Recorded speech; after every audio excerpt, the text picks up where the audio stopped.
اعوذ باللہ من الشیطان الرجیم بسم اللہ الرحمن الرحیم سبحانک لا علم لنا الا ما علمتنا انک انت العلیم الحکیم۔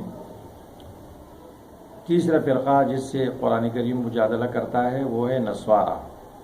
نصارہ امت عیسیٰ علیہ السلام، عیسیٰ علیہ السلام کی امت، اور کتاب کا نام ہے انجیل۔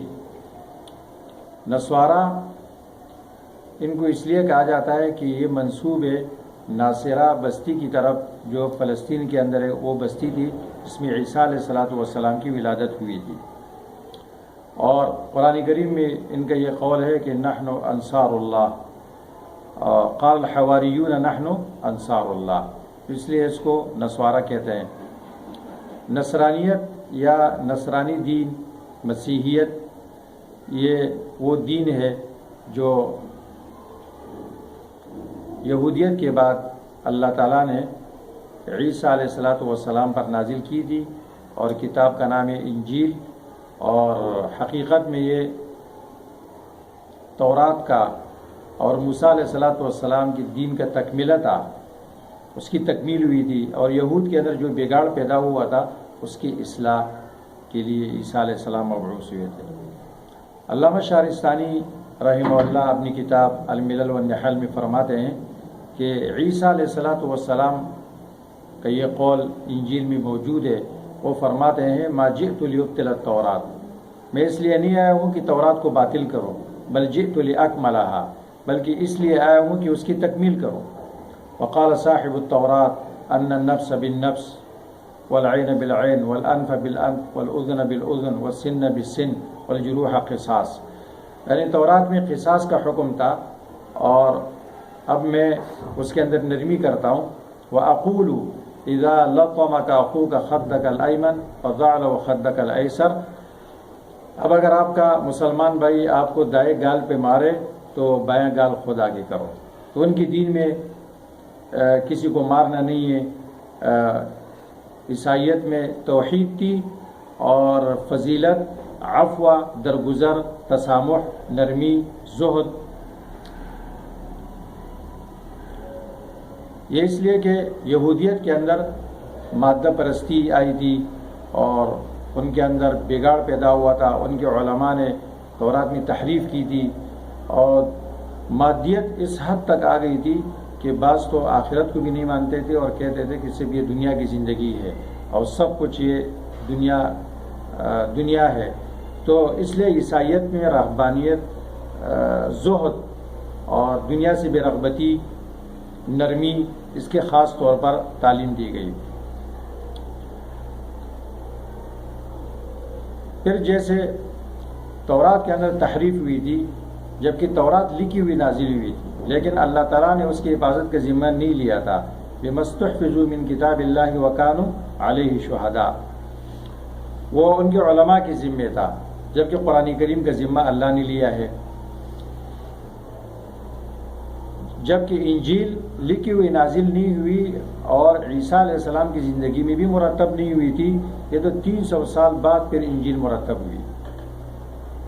تو اس لیے اصل جو دین عیسیٰ علیہ السلام پر نازل ہوا تھا اس کی شکل بھی بگڑ گئی، اور اس کے اندر تحریف ہو گئی۔ اب انجیل اور تورات کی صحیح باتیں وہ ہے جو قرآن کریم بیان کرتا ہے، اور جتنے اناجیل ہے، انجیل لوقا، متی، یوحنا، اور پھر مختلف زبانوں میں ان کی ترجمے کیے گئے ہیں۔ دنیا کے 70 زبانوں میں انجیل کی ترجمے ہیں، تقسیم کرتے ہیں، مفت تقسیم کرتے ہیں۔ یہودی اپنی دین کی دعوت نہیں دیتے ہیں، وہ نسل پرست ہے، ان کے یہاں یہودی وہ بن سکتا ہے جس کا باپ یہودی ہو، جبکہ نصارہ کے یہاں وسعت ہے، تو ان کے یہاں مشنری، اسکول، اسپتال اور ان کی جماعتیں ہیں تبلیغ کی، یہ اپنی دین کی تبلیغ بھی کرتے ہیں۔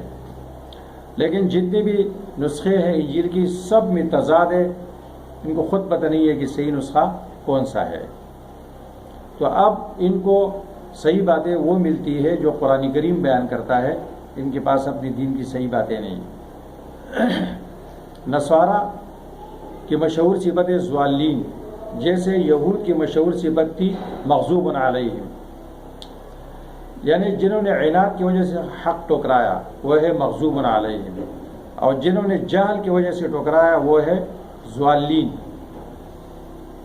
لیکن یہاں پر ایک بات یاد رکھنے کی ہے، وہ یہ ہے کہ یہود نصارہ اس وقت تک ضالین تھے اور جاہل شمار کیے جاتے تھے جب تک رسول اللہ صلی اللہ علیہ وسلم کی بعثت نہیں ہوئی تھی۔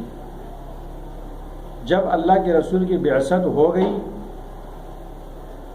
تو اب ان پر بھی حجت قائم ہو گئی، یہ بھی اہل علم ہو گئے۔ اب جو انہوں نے ٹکرایا تو یہ بھی مغضوب علیہم ہے، یہ نہیں کہ یہود جو ہے نا ضالین نہیں ہے اور یہ مغضوب علیہم نہیں ہے، یہود بھی ضالین ہے اور یہ بھی مغضوب علیہم ہے، البتہ ان کی مشہور صفت ضالین ہے، مغضوب علیہم ہے، اور ان کی مشہور صفت ضالین ہے۔ اس لیے سفیان بن عیینہ رحمہ اللہ فرماتے ہیں کہ من فسد من علمائنا ففیہ شبہ من الیہود، اس امت کا عالم بگڑ جائے اس میں یہود کی مشابہت ہے، ومن فسد من عبادنا ففیہ شبہ من النصارى، اور اس امت کا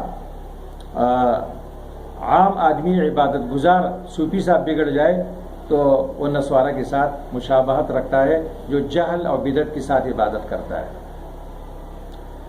جیسے علماء سوء پیران الضلالت وہ یہود کی نمونے تھے، تو شاہ ولی اللہ صاحب رحمہ اللہ فرماتے ہیں اپنے کتاب الفوز الکبیر میں کہ نصارہ کے نمونے آپ دیکھنا چاہتے ہیں تو آپ ان لوگوں کو دیکھیں جنہوں نے رہبانیت اختیار کی اور ان کے پاس علم نہیں ہے، جہالت اور بدعت کے ساتھ عبادت کرتے ہیں اور بغیر دلیل کے ہر کسی کی بات کو دین سمجھ کر اختیار کر لیتے ہیں، یہ ہے ضالین۔ اور اسی طرح وہ عوام جو کہتے ہیں کہ ہم تو عوام ہیں کل انعام ہے، ہمیں کوئی پتہ نہیں ہے کون سا مولوی صحیح ہے کون سا غلط ہے، یہ بھی قرآن پڑھتا ہے وہ بھی قرآن پڑھتا ہے تو لہذا سب صحیح ہے، اور بعض کہتے ہیں کہ سب غلط ہے، ہم کس کے پیچھے جائے، سب میں اختلاف ہے۔ تو ان کو یہ جاننا چاہیے کہ ان کا شمار ضالین میں ہوگا، کہ وہ جاہل کیوں ہے؟ اس لیے کہ دنیا کے ڈاکٹروں میں اختلاف ہے، گاڑیوں میں اختلاف ہے، ہر چیز میں اختلاف ہے۔ جس دماغ سے یہ مستند ڈاکٹر کو پہچانتا ہے، جعلی ڈاکٹر کو پہچانتا ہے، تو اس دماغ سے یہ حق پرست کو اور باطل پرست دونوں کو پہچان سکتا ہے۔ جس طرح یہود نے اپنے علماء اور پیروں کو خدا کا درجہ دیا تھا، نصارہ بھی اس میں شامل ہے، اتخذوا احبارهم ورهبانهم اربابا من دون اللہ والمسیح ابن مریم۔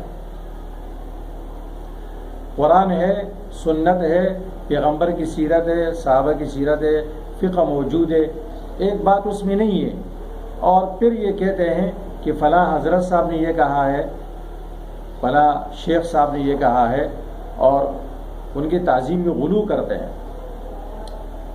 افراط و تفریط یہ یہود نصارہ کی صفت ہے، اس لیے غلو سے اللہ تعالیٰ نے ان دونوں کو منع کیا، یا اہل الکتاب لا تغلو فی دینکم، اے اہل کتاب اہل علم غلو مت کرو اپنے دین میں، بدعتیں مت ایجاد کرو، ولا تقولوا علی اللہ الا الحق انما المسیح عیسی ابن مریم رسول اللہ وکلمتہ۔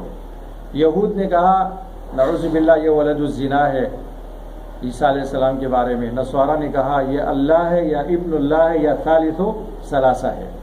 قرآن کریم نے بڑے زوردار فتوے ان کے اوپر لگائے، لقد کفر الذین قالوا ان اللہ والمسیح ابن مریم لقد کفر الذین قالوا ان اللہ ثالث ثلاثہ۔ اس لیے اللہ کے رسول صلی اللہ علیہ وسلم نے فرمایا لا تطرونی کما اطرتت النصارى فی عیسی ابن مریم، میرے بارے میں ایسا غلو نہیں کرو میرے تعظیم میں کہ جیسے نصارہ نے عیسیٰ علیہ السلام کے بارے میں کیا اور ان کو الوہیت تک پہنچایا۔ اور آپ نے یہ بھی ارشاد فرمایا لعن اللہ الیہود والنصارى اتخذوا قبور انبیائہم مساجدا، اللہ یہود نصارہ پر لعنت کرے جنہوں نے اپنے انبیاء کی قبروں کو سجدگاہ بنایا۔ فَإِذَا مَاتَ فِيهِمْ رَجُلٌ صَالِحٌ بَنَوْا عَلَىٰ قَبْرِهِ قُبَّةً، جب ان میں کسی نیک آدمی کا انتقال ہوتا تو یہ اس کی قبر پر گنبد بناتے، مسجد بناتے۔ تو جو نبی کی قبر کو سجدگاہ بنائے وہ ملعون ہے، تو جو ولی کی قبر کو سجدگاہ بناتا ہے اس سے بڑا ملعون دنیا میں کون ہے؟ تو اس طرح جاہل عوام بغیر علم کے عبادت کرنے والے، جہل کے ساتھ، بدعت کے ساتھ اور غیر مستند باتوں کو دین بنانے والے، یہ لوگ عیسائیت کے نمونے ہیں۔ مسلمان بھائیوں سے یہ درخواست ہے کہ جس طرح وہ دنیا میں 2 نمبر چیز قبول نہیں کرتے تو وہ دین بھی 2 نمبر کا قبول نہ کرے۔ مستند دین وہ ہے جو قرآن میں ہے، سنت میں ہے، یا مجتہدین نے اس کو بیان کیا ہے۔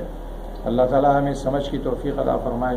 وآخر دعوانا الحمد للہ رب العالمین۔